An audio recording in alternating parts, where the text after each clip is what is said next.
আমাদের মাথায় খুশকি হওয়ার ৫ টি কারণ। ১ নাম্বার হচ্ছে মেলাসেসিয়া পারফর। এটা একটা ইস্ট, এটা আমাদের মাথার ত্বকে ন্যাচারালি থাকে। কিন্তু যখন এটা বেড়ে যায় তখন আমাদের খুশকি বাড়ে। দ্বিতীয়ত হচ্ছে রেগুলারলি চুলটা অথবা মাথা পরিষ্কার না করা। অনেকেই আছে সপ্তাহে ১ দিন ২ দিন গোসল করেন, ডেইলি গোসল করেন না। সেক্ষেত্রে ঘাম জমে যায়। স্পেশালি এখন হচ্ছে সামার সিজন। বাংলাদেশের যে ওয়েদার, এই সামার সিজনে যদি মাথায় ঘাম জমে যায় তখন যে মেলাসেসিয়া পারপার অর্থাৎ ইস্টটা আপনার মাথায় থেকে যায়, তখন এটা গ্রো করার জন্য প্রপার একটা এনভায়রনমেন্ট পেয়ে যায়। তখন খুশকিটা বাড়ে।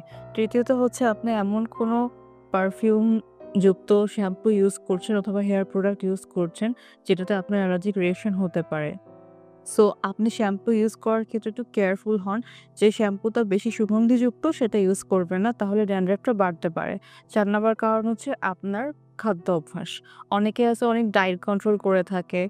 তাদের ক্ষেত্রে নিউট্রিশন কিছু ডেফিসিয়েন্সি দেখা দেয়। এক্ষেত্রে স্কাল্প উইক হয়ে যায়, সেনসিটিভ হয়ে যায় এবং মাথায় খুশকি হয়। এবং ৫ নাম্বার কারণ হচ্ছে আপনার স্ট্রেস।